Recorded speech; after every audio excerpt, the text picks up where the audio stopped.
Hi guys, it's good to be back on the channel. Please like and subscribe.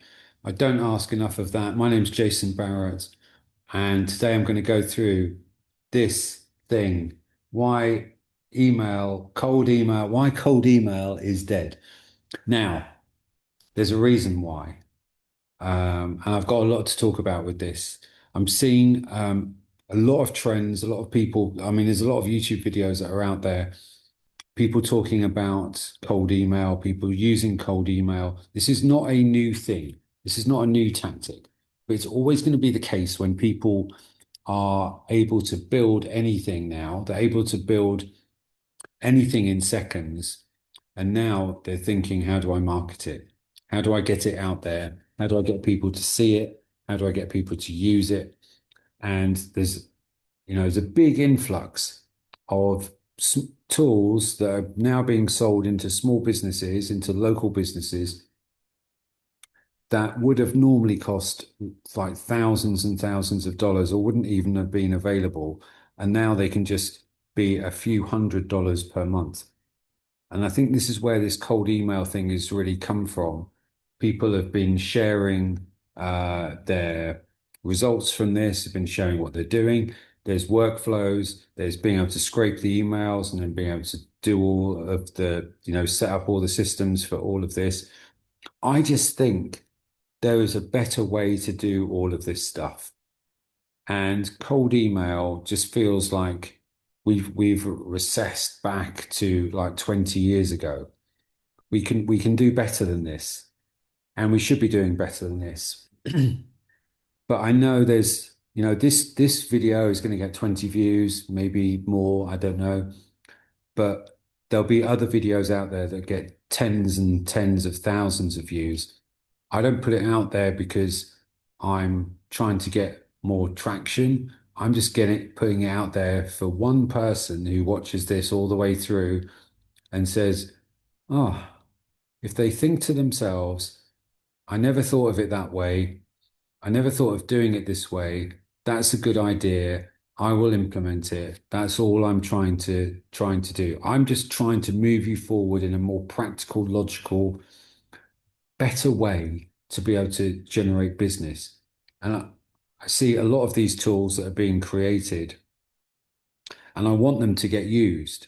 I'm not competing against these guys. I think the market is huge. It's a massive multi-billion dollar opportunity here to be able to help small local businesses really catch up to big players. They can have apps created for their, restaurants and food delivery. They can have automation sequences put in place for their Google My Business reviews to be able to help with all of that. They can have automated call answering services that are put in place. There's an abundance of tools and stuff out there, but the way that people are going about it is approaching people through cold email, or a lot of videos I'm seeing now, people just walking up to shops and asking if the owner is there, or doing a bit of research beforehand, asking, is the owner there? Can I speak to them? And then just pitching like in person, knowing full well that no one's going to do that. And it's just, a small portion of the market. No one is going to do those things. They just want the people are watching so that they can see how they handle the objections, how awkward it is for them, and if there's anything that's sort of good that comes out of it at the end. It's like any sort of storytelling device, really. But it's quite interesting to see it play out, see it watch. I don't think any of those videos had been made beforehand. I'm going to sell something to a local business. I don't think that was really being I never saw those videos before. Anyway, so and I've got my chart today, so I'm going to sort of draw things out a little bit. I mean, so how we're sort of working with this at the moment, or what's been happening, is that we are, targeting local businesses or small business um, with cold email, and we're setting up automation sequences to try to get responses and to book people onto a call. That's pretty much, I mean, badly drawn diagram, but it's pretty much what is happening at the moment. There's a local business trying to get a response in some way, um, and that response is, try and get an answer, try and get some sort of reaction. I've seen people doing all kinds of different tactics around this, some good, some bad, some ugly, some unethical, but it's being used a lot. So I wanted to come up with, I've been thinking about this a lot over the last couple of months, really, and I keep speaking to founders that are talking about this. What do I think about it? What do I, what are my recommendations around it? And my recommendations are always going to be the same for anything. Anything cold, your job is to make that as warm as possible. Your job is to make every lead, every inquiry, every outreach, every touch point, you try and improve that and make it as warm as possible. So there shouldn't ever be anything like cold. It should be about trying to warm people up. And I know with smaller businesses, bricks and mortar businesses, local restaurants, body shops, don't have like social media profiles, they're not active on those accounts. They're just kind of keeping the lights on a lot of the time with that stuff. They might get some inquiries, but they're probably being sold to on those profiles more than they're getting like client inquiries, customer inquiries. So that's kind of ruled out. What I had been thinking about is a completely different way of shaping this and shifting it differently. And thinking about how do we get to what can we use as a device to get to these businesses. At the moment, we've got Google My Business, we've got email, scraping tools, we've got phone numbers, and we've got social profiles. And we're getting all of those details from there, getting as much as that as we can, and it all goes through to be able to, how do we get through to the business? It's one of these like mechanics. So what can we do outside of all of that stuff to make it more effective? I'm going to tell you, it is, I'm going to try and draw this out nicely. Partnerships. Now, I know immediately people think partnerships is more time, more effort, more energy, but what I'm going to go through is specifically here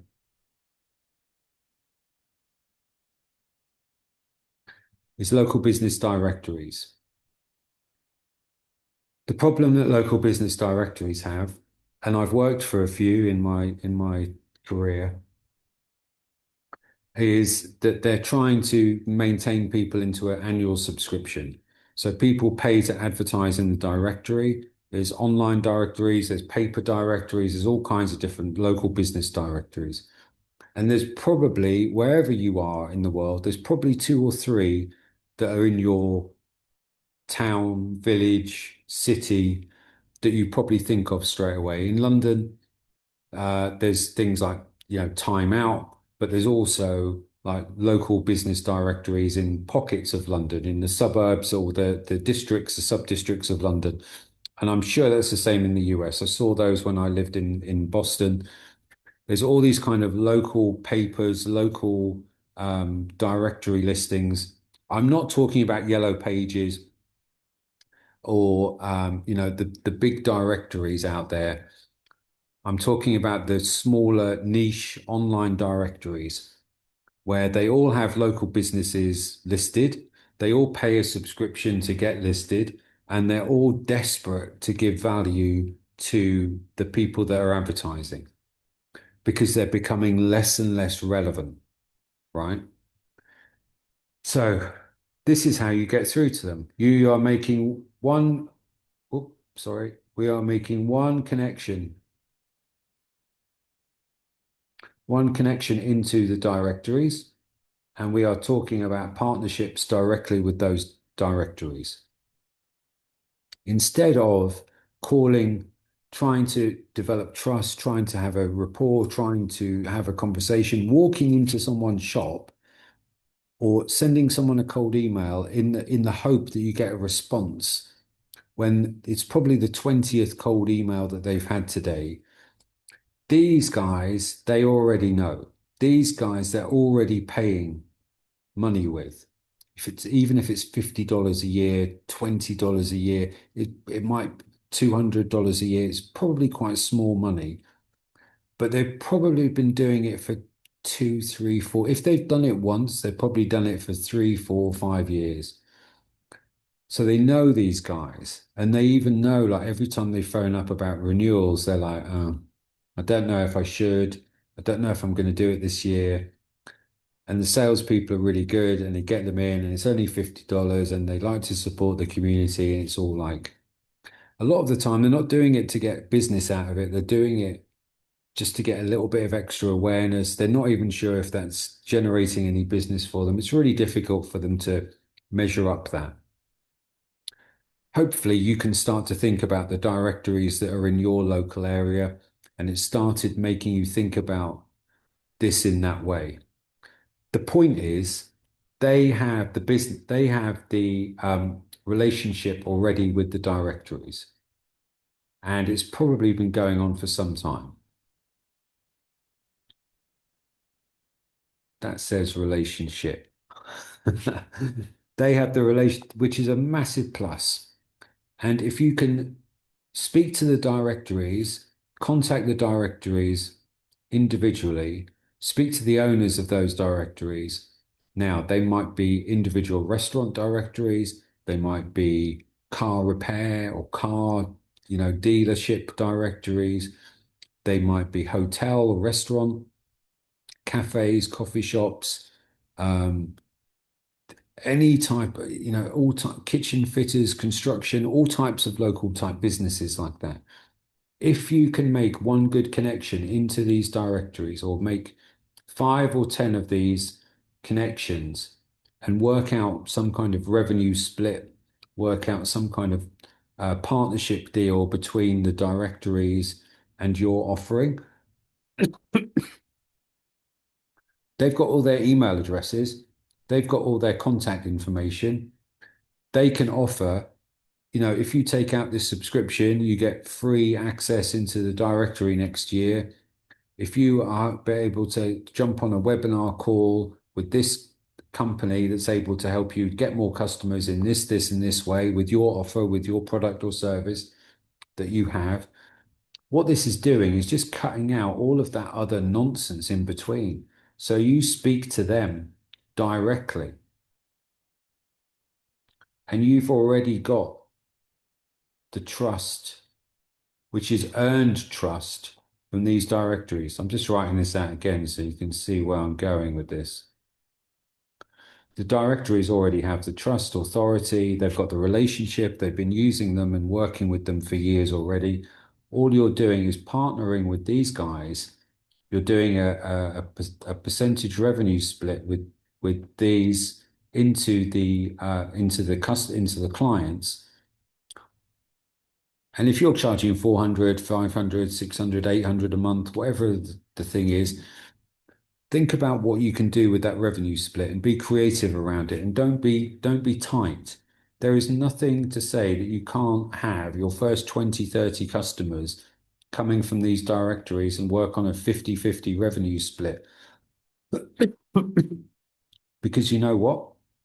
The directories haven't got the revenue that you have. They haven't got the tools that you have.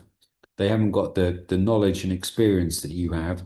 If you're selling in these kind of call answering services, for instance, you could easily call the directory, say, look at this amazing piece of software. I can sell it to all of your people that are relevant in local businesses. They're all missing phone calls.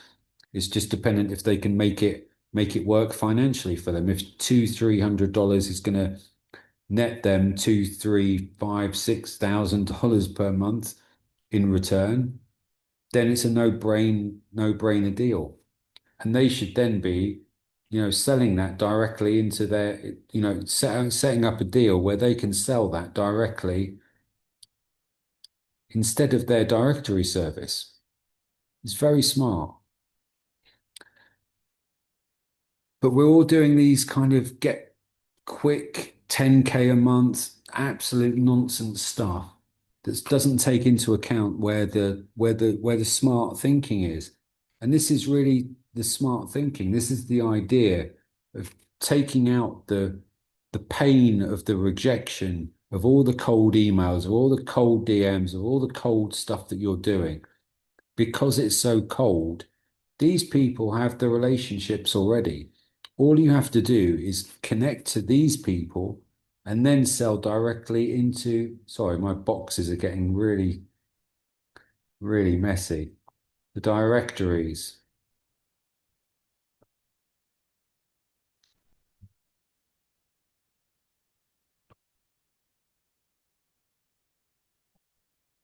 It's very easy to see how this can work. Straight into the businesses, you're cutting out all of the pain that's in here if you were going to do that directly. If you're going to do that into here, you're going to get a load of this. So why not just go directly into the directories and let them sell it for you? They work on a revenue split, whether it's 50-50, even if it's 60-40, 70-30, it doesn't matter. These things don't cost a lot of money to set up. And I think a lot of people are being greedy about this stuff. What you don't want to do is cut that revenue too tight when you do a revenue split and say, okay, I'll give you 20%. Because you know what? The next thing they'll be doing is trying to figure it out themselves. You don't want that. All it takes is one bright spark in the directory business to figure out themselves, and they will start selling it directly.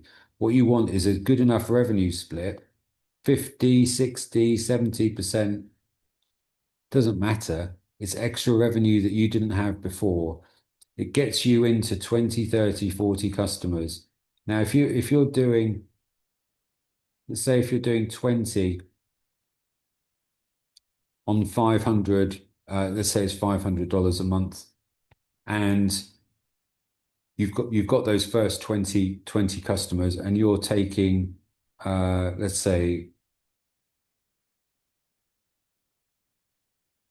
let's say you take, let's say you take 70% of that. Now, you might feel like, or say, sorry, say that you're giving away 70% of that. Now, that might feel like a lot. What you're doing is you're then able to start targeting the other businesses that aren't in that directory. So let me go back a little bit. So first of all, you start off with the directory. Spell it that way this time. And there is a 70, let's say we give them 70% of the revenue. It sounds high, right? You take 30.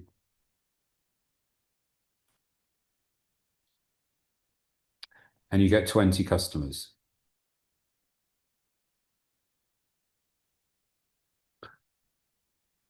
Now, you have the list of which customers have been sold to, which people are on that directory, which people have been sold to, and which people said no. Then you're able to go to all the other people in the area. Now, they might be florists, they might be accountants, or whoever it is.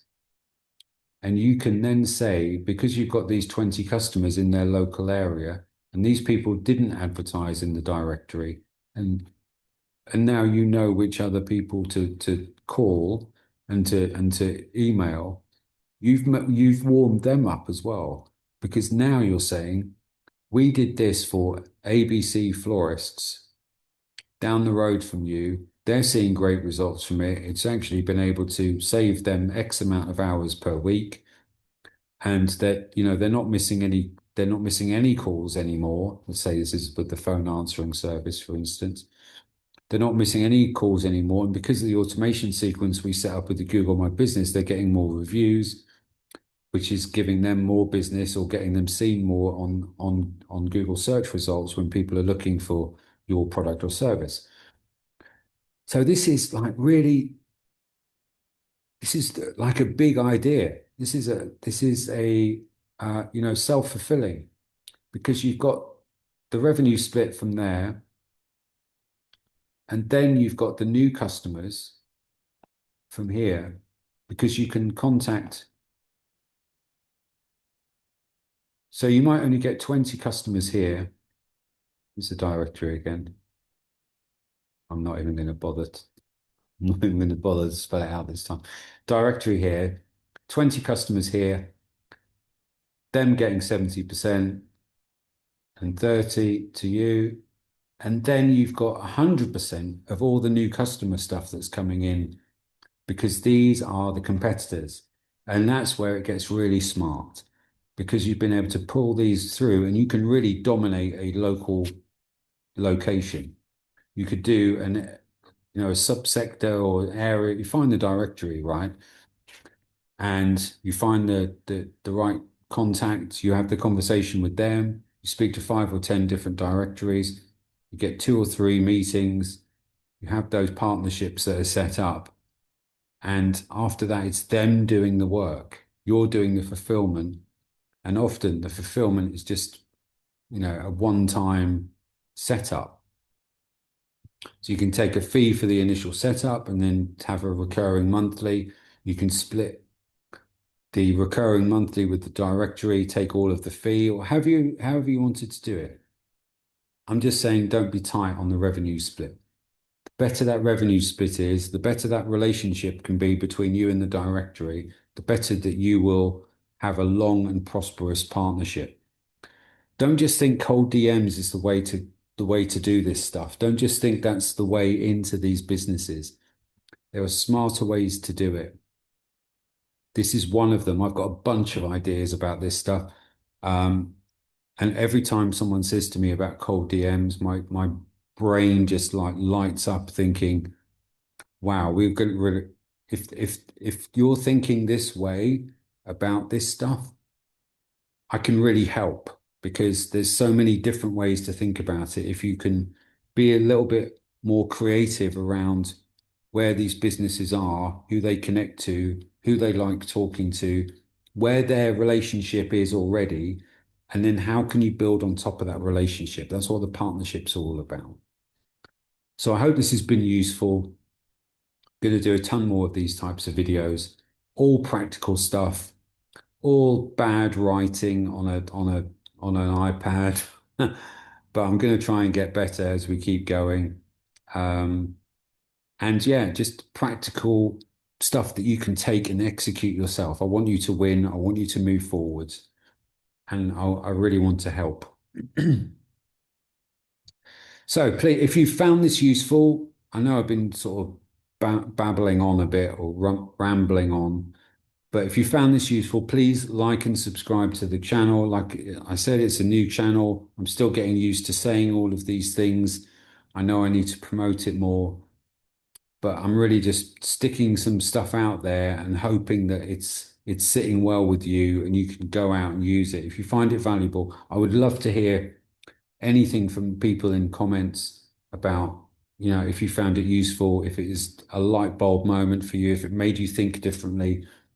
Hopefully this stuff is going to challenge you and make you think differently about how to market your business, how to sell your products and services, and just be a little bit more creative around the execution of this stuff.